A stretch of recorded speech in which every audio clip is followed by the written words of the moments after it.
Round that corner, right on Flintwood. Stack it back, shout it with 100 pounds of good. I was trapping like a fool. Me and that bad fool. Kept that fucking production.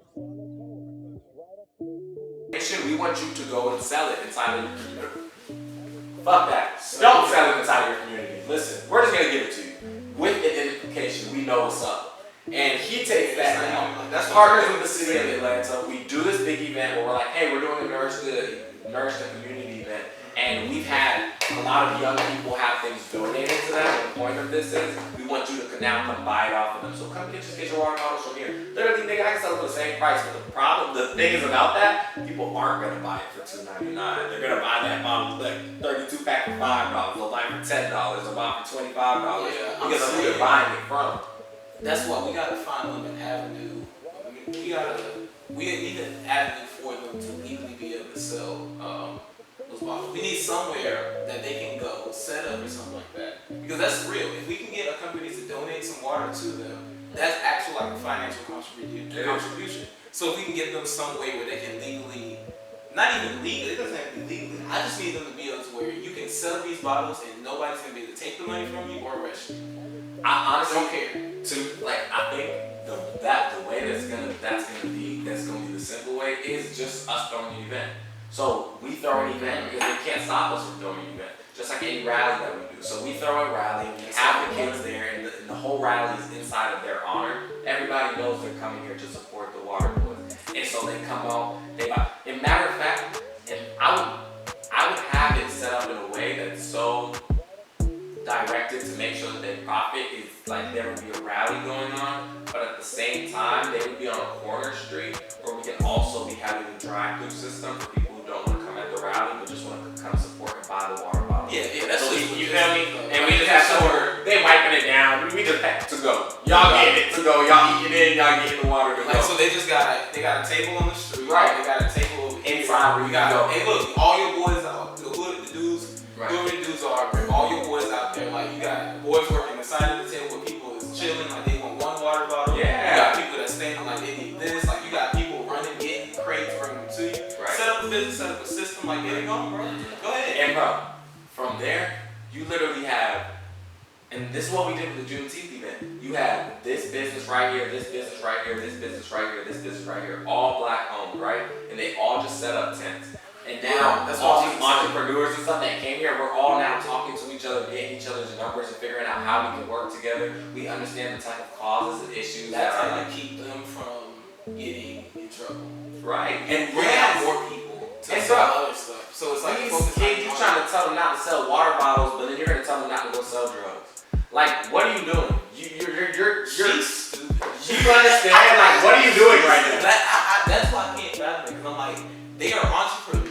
Like they are literally entrepreneurs, and you're telling them like, don't pursue your entrepreneur's ambition. So what should they do with that energy, that time, that talent? Like, what are they gonna do with like? They obviously like they have something in their head said like, I can sell water bottles and make more money than I would selling this or selling that, or more money than I would robbing somebody. They're not doing those things, and you're telling them not to. What? She's stupid. And I don't want to call her like stupid. I don't even want to disrespect the mayor like that. But like that was a very, very stupid thing of her to say and do. Like, yeah, it's that was a weak position to take. My thing is there's so much that could have came from that, and my thing is those boys, they got so much love. That's how they even found out about the water bottle boys in the first place. I came here to Morehouse. I didn't know who they were. We just pulled off the interstate, and like, I just got off the interstate a couple times, and like seen them, and I was like, man, like what? Like they out here selling water. I'm literally the biggest sucker for good sales. Like I think I'm one of the last ones because our generation don't like people who sell. But like there's a dude on the spelling test. He's like, he saw me. He's like, what's up, King? He's like, how you doing? And like I'm walking, I'm like, hey, you just called me King. I'm like, hey, I'm like, what's good, bro? What's up? I come talk to him. He like, need some sunglasses? I'm like, well, shit, I got no sunglasses. Maybe it's a little sunny, guys. It's Market Friday. I'm like, hey, look. So I'm like, all right, cool. I'm looking, and he like, yeah, I think you might look good in the Cartier. So like, he had some other ones over there. Like, it was really like, yeah, try these on. At that point, I was sold. Like at that point, I was like, I'm gonna buy something.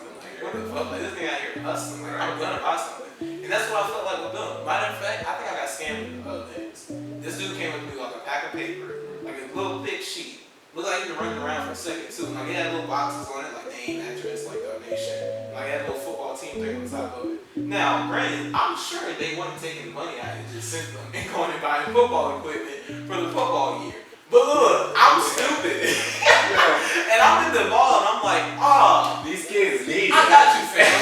I'm like, how these kids gonna grow? I'm like, what's the cash app, bro? Right. Like, I got you, like right here. Yeah. And then walking away, the girl I was with, she was like, you know, they probably aren't. I was like, why you getting that? She was like, because they're probably not even going to like yada yada yada. And I'm like, that's not even for you to worry about. And I'm like, but like, I'm just a sucker for it. So my sister says that. I bought them for water for them too. I respect that. Regardless, you gotta support, bro. You do. I don't give a fuck who it is. Bro, my sister, she says all the time, because my dad be getting mad at her, because my sister stay giving money to people. Like, not as far as like just like giving money to people, like just sitting on the street straight up, she be giving money to people. And there was even a situation where she gave this one homeless man money, and he goes and finds her at another spot, sees her, and like, I was inside of this restaurant, me and my brother were both inside, she was outside, I'm seeing this man over near my sister's car, like talking whatever. So I'm like, alright, so I start walking out there, and as soon as I do, I had not said nothing to him, but she was in the park, like exactly right behind him. He in the right line, so I'm walking straight towards him. And then as soon as I got like real close, he was like, hey bro, my bad, you know, like I was like, What do you need, bro? what do you need? What was your And then she's like, you know, I knew just somebody had given money before. And he was like, I was like, that's a lie, because you be giving these folks money. But she's like, it's not about that. She was like, what they do with that has nothing to do with me. God knows that in my heart, they told me that they were struggling, and I gave it. Yeah. And that's all that matters for me. Like, you gotta be blessed to be blessed. You got to. And my grandma told me that, like, as a kid, that was exactly what your sister just said. My grandma told me that word for word. Like, it's not, that's why I said that. Cause like, and I didn't see it until I was in the situation. And I don't know, like, at a certain point in my life, I just became a person who was like, bro, like, why shouldn't I help? Like, who am I to say, like, no, I'm not gonna give you this, because I think, like, what the fuck? Like, the dude, and then those instances where, like, he did need that. And, like, and I realized that the universe is, like, it runs in a very perfect way. Like, situations happen very perfectly and in line, and, like, the shit that will happen regardless. Like, it's kind of like a perfect way that the universe just naturally operates and runs. So what I see that is like someone approached me in a public setting, like don't know who they are, like very random. What if that was my place to send them money that might have saved their life from something? What if that was my place to like send them, do something, say something that would like may have changed the course of their life, done like just like maybe I think people just gotta realize that like everything you say and do really has an effect. It has an effect. And so why should you like? I'm like why should I send this guy this money right now? I'm like, and that's why I'm about the water bottle. I'm about sunglasses for him. Because first of all, I want him to keep selling these water bottles, and I like how good this dude sold me this sunglasses. I want him to keep doing that. Right. Honestly, I don't want none of these sunglasses, but I want him to know. I want him to know that it's like, hey, you're onto something with this entrepreneurial stuff. You're onto something. That's what that's why I'm off from. Yeah. Like, yeah, bro. This is it, bro. This is for you. And I wanted him just to realize that like I'm gonna pay for it because of how you sold it to me. I'm not Straight up. like so you do it again. And the truth is, when you get into big business, that is what it ends up being. People don't often invest into products. They invest into people who they believe can continue to produce, or continue to bring to the table. My father told me that. He was voted the #1 photographer in Savannah, Georgia, right? Yeah. And he taught me he don't even edit the photo no more. This dude takes the photo, sends them out to some dude in some country, and like he can send 100 at a time and get them back in a couple days. Cause he's like, I literally, it is more valuable to me because he's like, the photo's gonna look crisp and good no matter what. Right. He's like, he's like, so my product is gonna be there, and it's more valuable to me to focus on the actual relationships I'm building with the people than like the photos that they're gonna get. Because he's like, I'm taking the photos, I know what I'm gonna give them, I know I'm gonna give them a good product. And he's like, I'm just that good now. So a lot of his time, he told me, is focused on marketing and like actually being a people person. He's like, they hire me, and this is the thing too, with photography, you need referrals.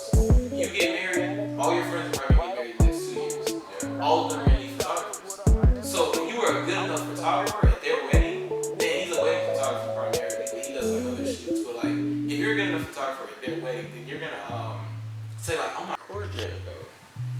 There is, they say like you can't play this game. What I realize is you gotta look I look at history Right. in America and actual regimes and like what happened, real like deep shit, right? And so I'm saying, what you playing the game? The game is a world game, first of all. It's much bigger than America. It's much bigger than America because America is like what 200 years old. Right. Slavery is older than America. So when you really look at the concept, you're like, wait a minute, I'm not playing their game. I'm playing a game, though, and they have just been exploiting the fuck out of it for so long. They honestly, quite honestly, they have just been good at it. And that's what I see with, at a certain point, they had to go to Africa and sit across the table from heads of state, African heads of state, black men, and say, well, we're going to offer you this for this many people out of your kingdom, like this many slaves that you got locked up, this many captives. And he might have said, hell no. He might have said, yeah. He might have said, I need more. But either way, it's his terms. And at that point, he's winning. He was running the game. And like they just exploited us. That's what I see. Like it's not, we're not playing that game. We just gotta realize that like we are strong enough to play the game just as much as they To play it better. Yeah. That's all it is. Yeah. Figure out how to play better. But the thing is Figure out how to play better. again, like I really don't like to even speak on historical contexts like that because it really is really totally different. Because my thing is with equipment wise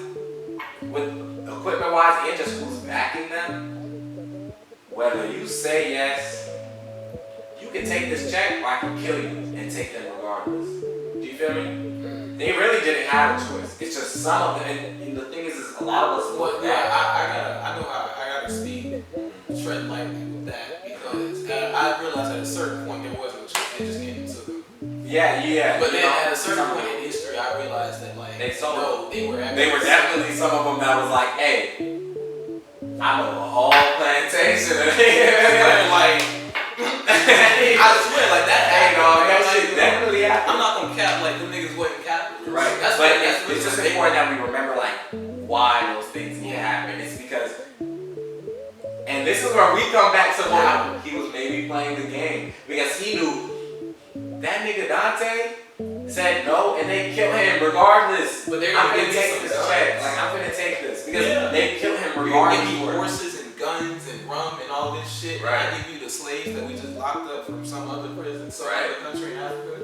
That like it's a different ethnic group, and so they look. And I realized when you're all black, it's like then like there is this unity. Like inevitably that would happen because within black people there's so much diversity already. And so like yeah, there was niggas over here that acted like this way, instead of goof over niggas that call themselves over there.